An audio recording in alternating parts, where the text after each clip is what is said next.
Martinique Actualité. Bienvenue à toutes et à tous, ravi de vous retrouver en ce mercredi 19 avril 2023. C'est l'heure de votre journal local de l'après-midi sur KMT, Télé Pays Nou. Et pour commencer, une rencontre a eu lieu hier soir entre les grévistes de la municipalité du Robert et le premier adjoint. Bertrand Cambuzy avait été convoqué à la gendarmerie de Trinité. À l'occasion du blocage d'une déchetterie, il aurait proféré des menaces à l'encontre d'un dépositaire de la force publique. C'est accompagné d'une vingtaine de militants de son syndicat qu'il s'est rendu à cette convocation. Il est ressorti libre de la gendarmerie. Ils se croyaient au paradis dans leur maison au bord de mer et puis les sargasses sont arrivés, notamment du côté de l'Atlantique. Dès lors, ils ne pensent plus qu'à s'en aller pour protéger leur santé, c'est une solution, mais pour leur bien, il n'y a rien à faire. Leur maison a perdu parfois 20% de sa valeur et ils ont de surcroît de plus en plus de mal à trouver des acheteurs ou des locataires. La Chambre de commerce de la Martinique a organisé une manière de séminaire à destination des entreprises martiniquaises qui souhaitent exporter leurs produits. Ce séminaire, qui aura duré 5 jours, se termine vendredi. C'est inéluctable, les voitures électriques vont remplacer les voitures actuelles. Cela pose la problématique de leur réparation quand elles sont en panne. Il convient donc de former aujourd'hui les mécaniciens de demain. C'est pour ça que 26 enseignants qui œuvrent dans des lycées professionnels sont actuellement en formation dans les locaux de l'ex-Peugeot Martinique. C'est la déclinaison locale d'une convention nationale entre l'éducation nationale et Peugeot. Les petits mécaniciens qui œuvrent un peu partout dans notre pays ont du souci à se faire. Il leur faudrait rapidement trouver à se former, sauf à accepter de disparaître au profit des jeunes qui se forment actuellement. Au niveau national, Pôle emploi a entrepris de s'intéresser plus particulièrement à l'emploi des cadres au-delà de 50 ans. Il y en aurait environ 500 inscrits en Martinique. Curieuse initiative tout de même, dans un pays où le chômage peut être considéré comme un véritable fléau.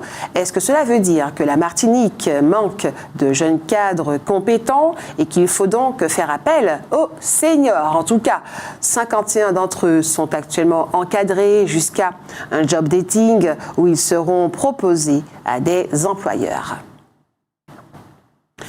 Le 4 juillet 2021, les douaniers de l'aéroport de Montpellier ont trouvé 23 kilos de cocaïne dans les bagages d'un jeune Martiniquais de 30 ans.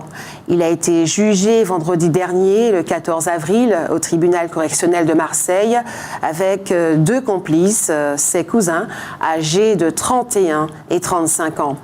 Il a écopé de 4 ans de prison. Détenu depuis 21 mois au Baumette à Marseille, il devra encore passer 27 mois derrière les barreaux. Celui qui avait organisé le transport a été condamné à 5 ans ferme. Ils devront également régler une amende douanière de 752 342 €, valeur sur le marché de la cocaïne saisie. 3 ans de prison ont été infligés à un autre prévenu, dont 20 mois assortis d'un sursis probatoire. Il effectuera le reste de sa peine avec un bracelet électronique. Ce n'est pas propre à la Martinique, il semble que ce soit également le cas en France. Le temps d'attente pour obtenir un passeport unique d'identité est extravagant. On parle de plus de 6 mois.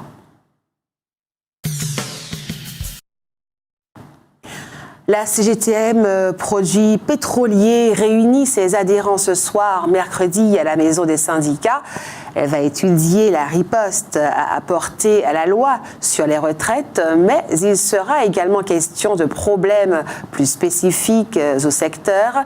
Bien entendu, il faut souhaiter que ces problèmes ne soient pas tels qu'ils entraînent une grève de la livraison des produits pétroliers et notamment de l'essence.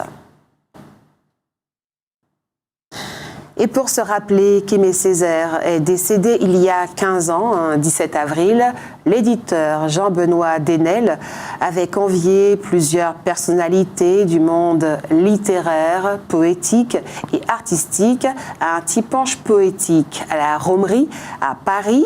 Il y avait là notamment Igo Drané, Suzanne Dracius, Chantal Loyal, Jean-Yves Bertogal, Véronique Larose, Chiseka Lobé, Daniel Yémé, Dominique Loubao et des représentants d'associations ultramarines. On se souvient de ce jeune automobiliste guadeloupéen qui, cela se passe en France il y a 4 ans, avait été brusquement entouré par 3 hommes en civil. Il avait tenté de leur échapper, mais l'un d'eux avait fait feu sur son véhicule. Il s'agissait en réalité de 3 policiers qui n'avaient aucun signe distinctif. Celui qui a tiré a été condamné récemment à 3 mois de prison avec sursis, mais le jeune Guadeloupéen, traumatisé par cet incident grave, se verra attribuer des dommages et intérêts dont on ne sait pas encore le montant. Sur nos routes du vendredi 14 au dimanche 16 avril, 431 personnes ont été contrôlées, 42 infractions au code de la route, dont 2 pour des conduites sous l'emprise d'un état alcoolique, ont été constatées. 8 amendes forfaitaires délictuelles ont été rédigées pour usage de stupéfiants. 3 armes ont également été saisies, dont un pistolet automatique de 9 mm. Par ailleurs, 9 interpellations sont intervenues, dont 5 dans le cadre d'affaires judiciaires pour des faits de violences intrafamiliales.